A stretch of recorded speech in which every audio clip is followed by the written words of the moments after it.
We are a nation of immigrants. We are all human beings and we should be treated equally. Americans realize that it's very easy to take civil rights away.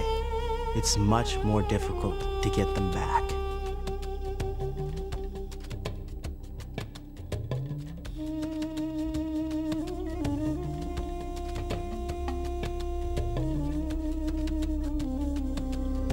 We are not terrorists, we are not murderers, but we're your neighbors, your schoolmates, your friends. It makes you think, well, will I ever fit in here?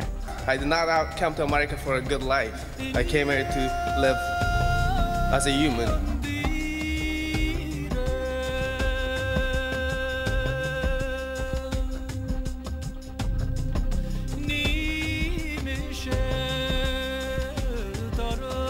As the Statue of Liberty says, welcome persons from other lands.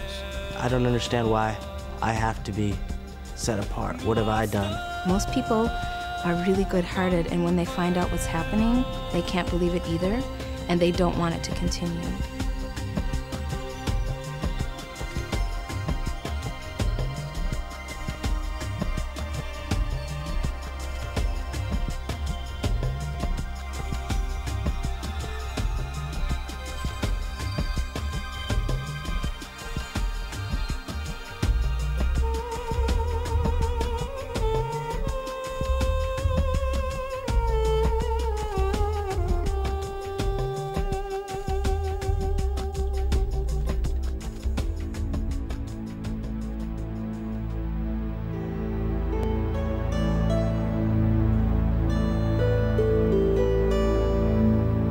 We are here today to call attention to the impact on the lives of families and communities across Washington state who have not only been victims of hate crimes by other individuals, but have also borne the disproportionate burden of the government's new policies and practices that target and profile based on ethnicity and religion.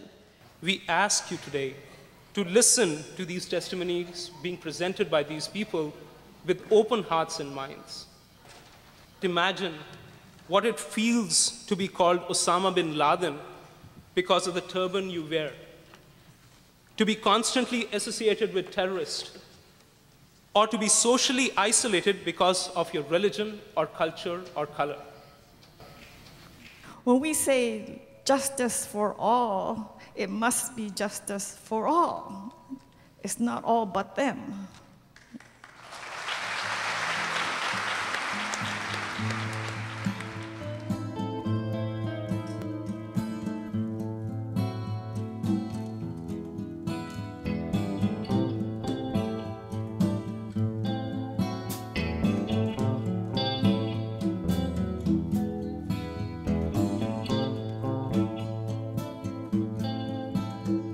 After September 11, the Somali were targeted. A few days after the attack, a 16-year-old Somali was attacked and stabbed in a gas station in West Seattle. A few days later, 6 Somali women were fired from their jobs. Our men are being harassed constantly from being Muslim and Somali. We are targeted by the media, by the citizens of this country, and almost we feel that we are back in Somalia with no voice and no right.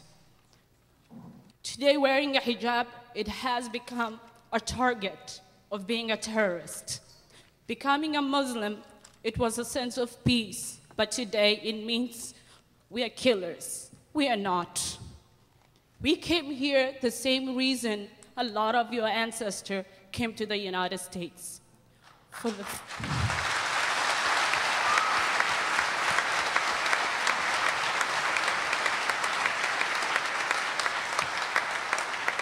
freedom of religion, freedom of speech, but after September 11, we feel those rights have been taken away from us. Our girls, they cannot go out and shop because they are wearing the hijab. We are here in America, our new home, and we would like to tell our story, even though it's so painful. and I am only one person, but we're here, and we're here to stay. We are not terrorists, we are not murderers, but we're your neighbors, your schoolmates, your friends.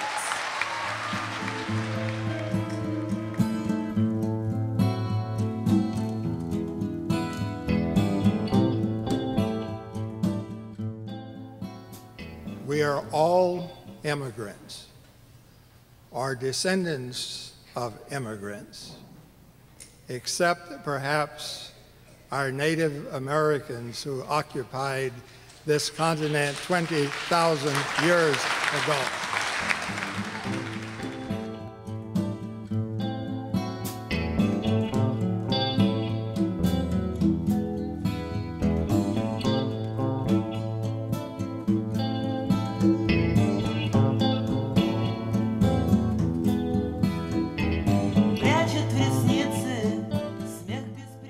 This influx of individuals, this salad bowl of cultures that have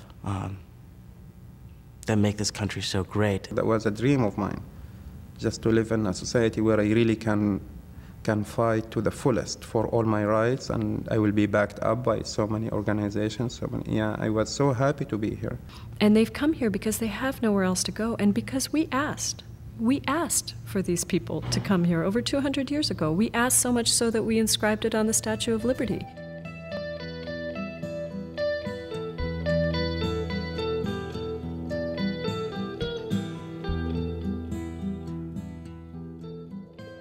In this country, equality, fairness applies to all people, regardless of ancestry, nationality, or religion.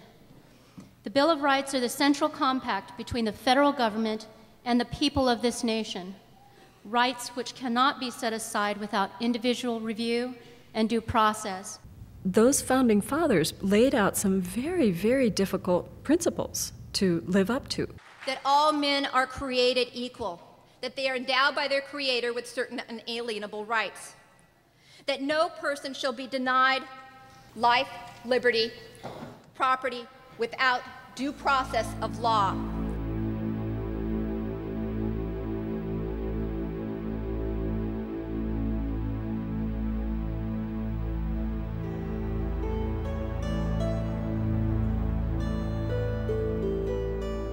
The reason that people wrote the Constitution the way they wrote it, the reason people wrote the Bill of Rights the way they wrote it, the reason the legislators in Washington State and the council members in the city of Seattle passed civil rights laws is because they had witnessed and experienced the abuses that occur without those laws. I think it's time for every American to get a hold of their Constitution and read it and understand why people are willing to sacrifice everything to come to a country who has such a Constitution and work hard not to let that Constitution be eroded.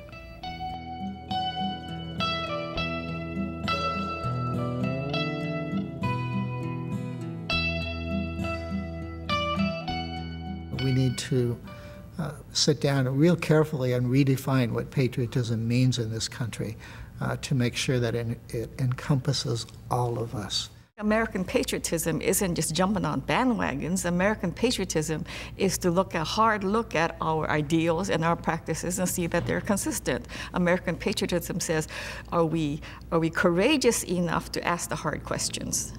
Are we courageous enough to live to our beautiful ideals? I think that demanding the rights that we know are fundamental to this country is patriotic.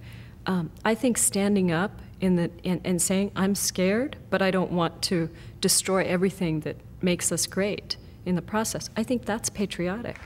60 years ago, I learned to put my hand over my heart and pledge allegiance to the American flag with liberty and justice for all. Isn't it ironic that I learned those beautiful, ideal American words when I was a prisoner in America's concentration camp?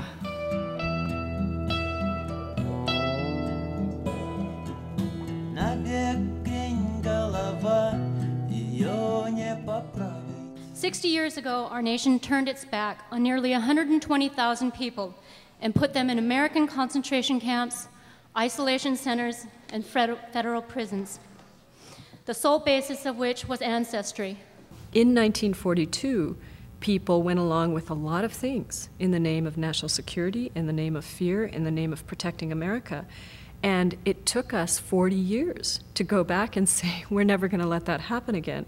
And yet, here we are in similar situations. My story is old, not recent, but 60 years ago, the stories are about the same. The FBI and the Seattle police came to my father's house early in the morning, shoved my mother aside, stormed into the house, ransacked the closets, made a mess.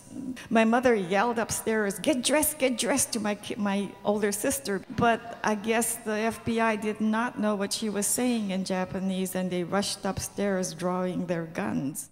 My parents and my sister were stolen away from us. About 7 FBI and INS agents barged into our once wonderful home and dragged them out of bed with guns and flashlights.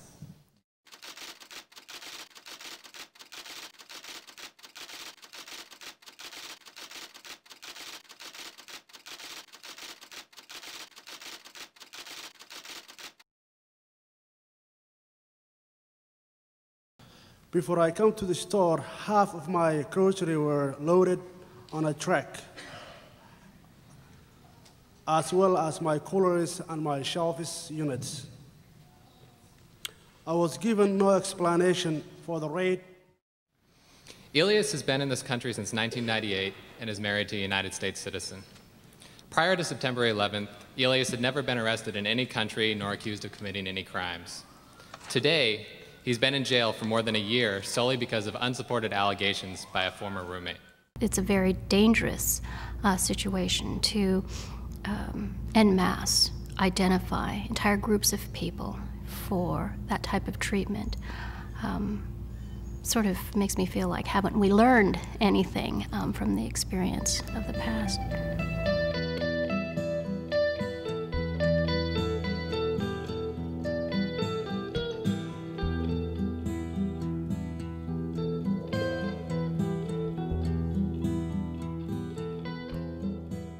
I think it's interesting to note here that the Japanese American community was one of the first communities to stand up in support of the work that we've been doing and that others have been doing around the country post 9/11. Because we were really hoping, we're just fervently hoping that the legacy of our experience would be that it would never happen again to any group of people.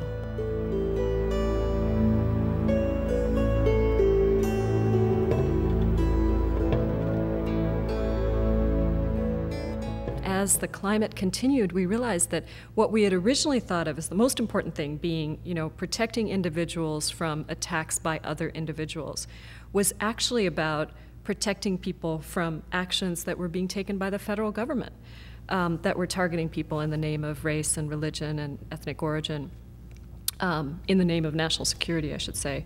In our search for safety and security, and in our willingness to give up some fundamental freedoms, we're opening the door to some abuse that's beyond our imagination.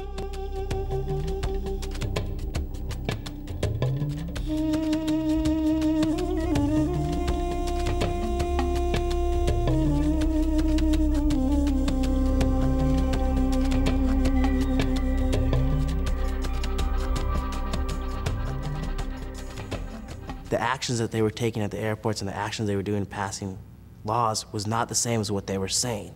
It's not consistent with the rest of the actions of the government that are not just single actions. They're a series of actions. So the Patriot Act was one, the Alien Absconder Initiative was another, special registration was another, interviews of Arab and Muslim men immediately after September 11th was another, secret detentions was another. So if you start to put all of these things together, what are we telling people? We're actually saying, we're encouraging you to be suspicious of people who look Middle Eastern, who are Arab or Muslim.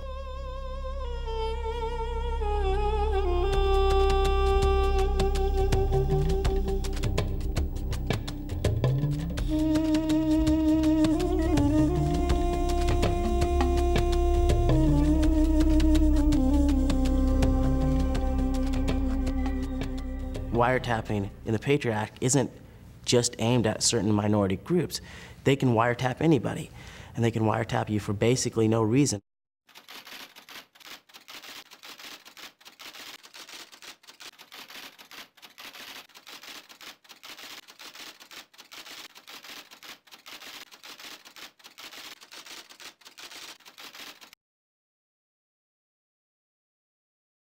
Many people who have been detained, and some of them who we've met and spoke with, were people that just had the wrong name.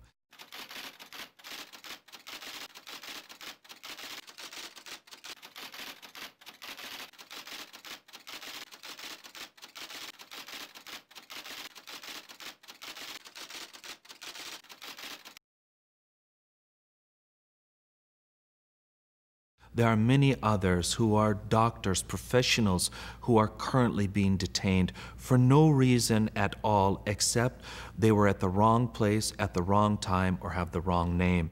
I know they could simply actually arrest me for any reason they want.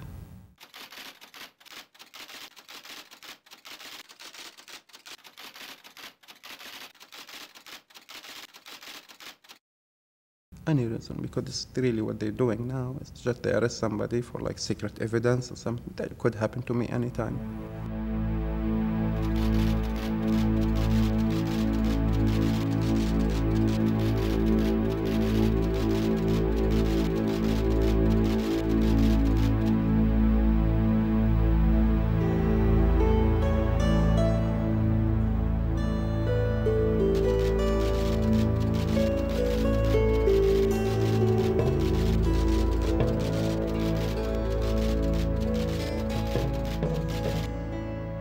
So if you look at the Constitution now and you see that, individual freedoms, privacy protections, right to due process, so many of those fundamental rights are being taken away from us. And it really is incumbent on every person in the United States to protect that. If we trump on anyone's civil rights, it is trumping on all of our civil rights. We can't afford it. I am more afraid of a police state than I am individual terrorists.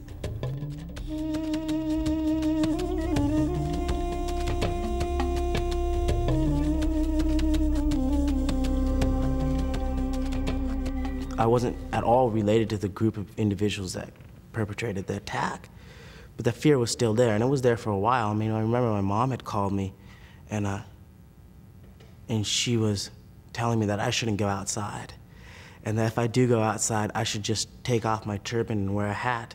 And I understand where she was coming from. She was fearful of her son getting hurt, but I told her there's no way that I would take off my turban. It's not worth it to me, even though I might face some sort of aggression from people. I think to be afraid is reasonable, and I think our remedies have to be reasonable. And to say that we're going to hold a whole race of people accountable for what members of that group did is ridiculous. We don't look at all white males with suspicion just because Timothy McVeigh was guilty of Oklahoma City. So we're letting the racism take over. I think it was Benjamin Franklin said something to the effect that if we give up our civil liberties for our national security, we deserve neither.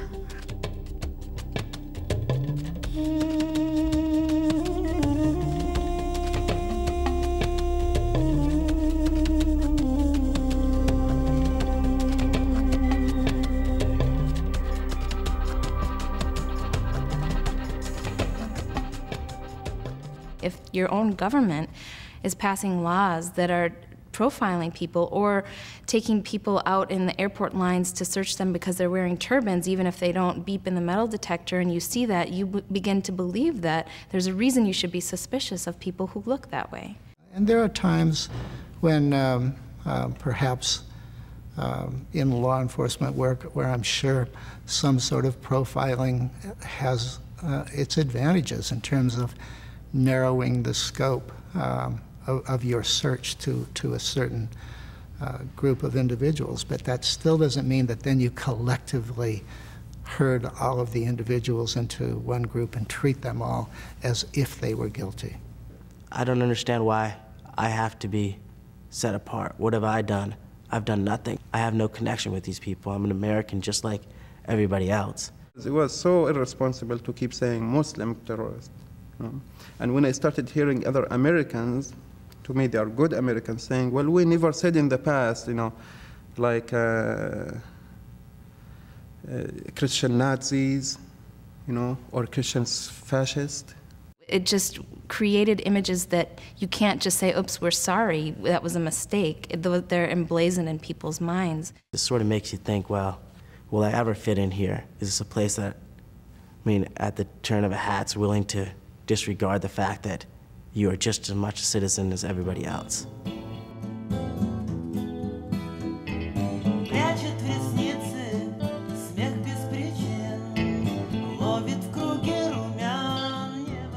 I think that's the hardest part about the work we've been doing, is seeing people who come into our office or who come to each of us personally and say, I want to go back. And you say, go back where? Because they've come from Burundi or Rwanda or Somalia or, Syria or Libya or Iran, Iraq, these places where they have gone through so much horror and so much terror, and in fact been involved in many cases in fighting for rights, fighting for the kind of democracy that we say we stand for in America. I've lost family members, I've lost my father, I've lost 3 uncles, I've lost 3 cousins, I've lost my niece by Taliban regimes, and they were killed right in front of my eyes. I've been myself tortured, beaten by Taliban in my head with AK-74. And that's why I came to America, to at least have. I did not come to America for a good life. I came here to live as a human. My dream has been hijacked. After spending 25 years of my life in the Middle East, I thought I found the land of my dreams. It sure has been for the last 6 years. Now these dreams seem blurry to me, and that land seems too far away, the land of the free. I don't feel free here anymore. The sadness is indescribable, and there is really nowhere to go when you are in your home. When I feel the United States is my home, yet I still feel homesick. We, as the Statue of Liberty says, with Emma Lazarus' poem inscribed on it, welcome persons from other lands. Those beautiful words give me your tired, your poor, your huddled masses longing to be free.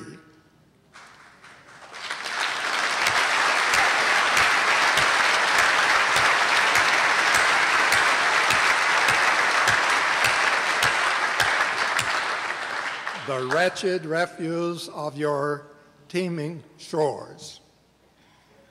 Send them, the homeless, tempest-tossed, to me. I lift my lamp beside the golden door.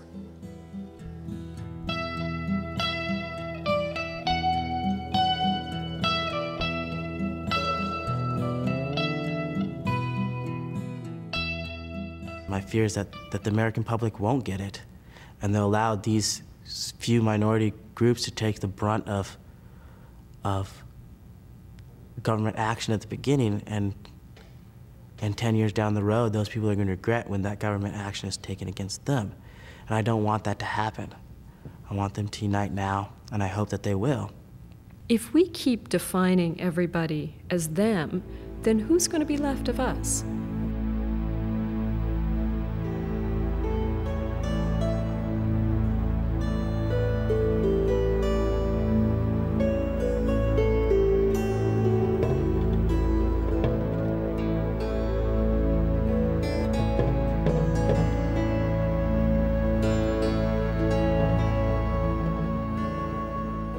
It's always easier to criticize somebody than it is to come up with the good solutions. But I think we as a country have a responsibility to do that. We opened the mosque for the public.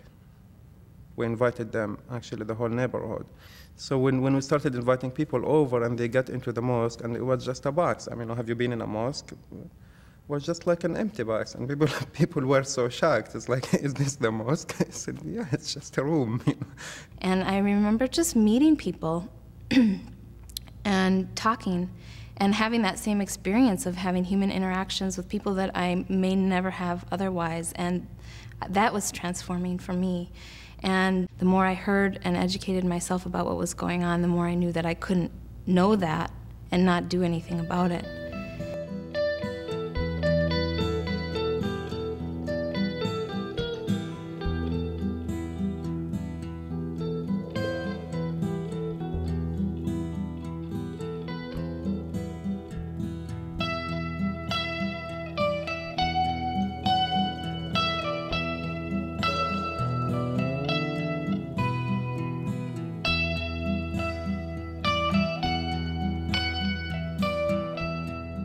Well, I think the first thing is to really seek out and understand information.